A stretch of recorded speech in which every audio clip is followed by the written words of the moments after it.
Hey guys, welcome back to my channel again. अगर आप यहाँ नए हैं तो हाय, my name is Deepika. I make travel and lifestyle vlogs. आज का ब्लॉग बहुत ही स्पेशल होने वाला है क्योंकि मैं आपको लेकर आई हूँ एक ऐसी जगह जहाँ हिस्ट्री एंड ब्यूटी एक साथ मिलते हैं, इस्तांबुल में। So guys, today we are exploring one of the most iconic place in the world, हाजिया Sophia. Believe me, ये जगह सिर्फ एक मोमेंट नहीं है, इट्स अ फीलिंग। जैसे ही आप यहाँ आते हो, you can literally feel the history around you. हर दीवार, हर सीलिंग, हर छोटा सा detail tells a story, and the best part is it connects different culture, different religions, and different eras together. Honestly guys, जब मैं पहली बार इसे देखा, I was completely speechless. इतनी खूबसूरती, इतना सुकून, it's completely समथिंग एल्स। यहाँ की हवा में एक अलग ही पवित्रता है, एक सुकून है, जैसे वक्त यहाँ रुक गया हो। दोस्तों, हाजिया सोफिया सिर्फ एक बिल्डिंग नहीं है, ये एक एहसास है। ये वो जगह है जिसने दुनिया का सफर देखा है। चर्च भी रही, मस्जिद भी रही, और आज भी लोगों के दिलों में बसी हुई है, और दुनिया भर से लोग इसे देखने आते हैं। This is the first time when I came to Istanbul with my daughter. दोस्तों, आज मैं आपको लेकर के आई हूँ एक ऐसी जगह पर जहाँ हर दीवार एक कहानी सुनाती है, जहाँ हर कोना इतिहास की खुशबू से भरा हुआ है। और वो जगह है हाजिया सोफिया, इस्तांबुल में। जब हम यहाँ पहुँचे तो सच बताऊँ, दिल एकदम शांत हो गया। बाहर से देखने में ये सिर्फ एक इमारत लग रही थी, लेकिन जैसे ही आप इसके अंदर कदम रखते हो, आपको महसूस होता है कि आप किसी और ही दुनिया में आ गए हो।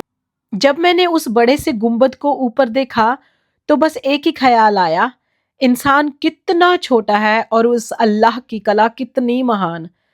हर डिजाइन, हर नकाशी इतनी खूबसूरती से बनाई गई है कि आप देखते ही रह जाओगे। और सबसे खास बात, यहाँ आकर आपको ये एहसास होता है कि धर्म भले ही अलग हो सकते हैं, लेकिन जगह लोगों को जोड़ने का काम करती है। फिर भी हम बाहर निकले, और दोस्तों, इस्तांबुल की गलियों में जो वाइब है ना, वो आपको कहीं और नहीं मिलेगी। ये इस्तांबुल का ट्रैम स्टेशन है। यहाँ से हम 2 पासेस लेंगे और पूरा दिन घूमेंगे, और आप लोगों को भी साथ में घुमाएंगे। यहाँ चलते हुए आपको हर जगह कुछ नए देखने को मिलता है। कहीं छोटे-छोटे कैफ़े, कई रंग-बिरंगे बाज़ार, कहीं दूर से आती अज़ान की आवाज़, और कहीं लोग हँसते, बातें करते हुए।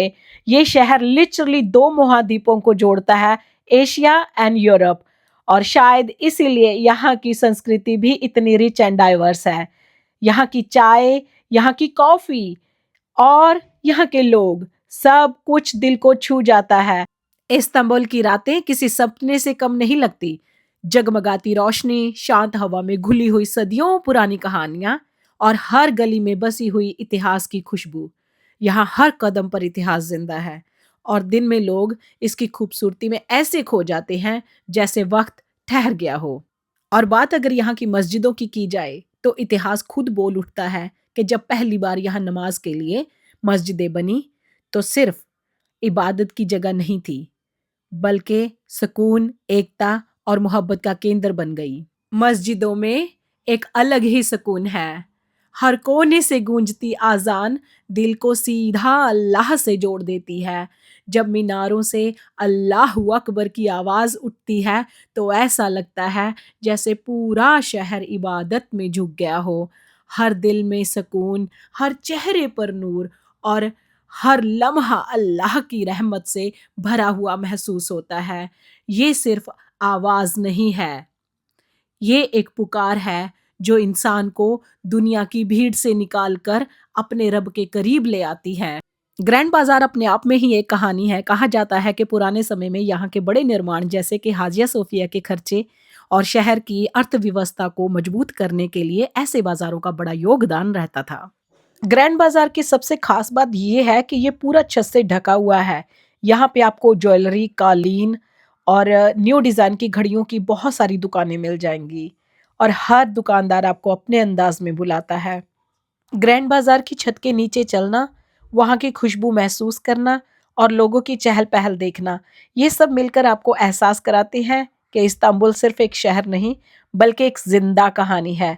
सच में यहाँ हर कदम पर आपको अल्लाह की बनाई हुई खूबसूरती और इंसानी हुनर का कमाल एक साथ देखने को मिलता है। और बात अगर खाने की करें तो अगर आपने इस्तांबुल की खस्ता कुरकुरी बेकरी और ताजा स्ट्रीट फूड नहीं चखा तो समझो आपने असली मजा नहीं लिया। जैसे कि कॉर्न ऑन द कॉब और हेज़लनट को कैसे भूल सकते हैं, ये तो सबसे ज़्यादा टेस्टी थे। तो ये थी मेरी इस्तांबुल की जर्नी। उम्मीद करती हूँ कि जितना मज़ा मुझे आया उतना ही आपको भी आया होगा। तो अपने क्रेज़ी आइडियाज़ कमेंट्स में देना मत भूलना कि मैं अगली बार कहाँ जाऊँ, और वहाँ की भी जर्नी आप लोगों के साथ अगली वीडियो में शेयर करूँगी। Till then take care, bye bye.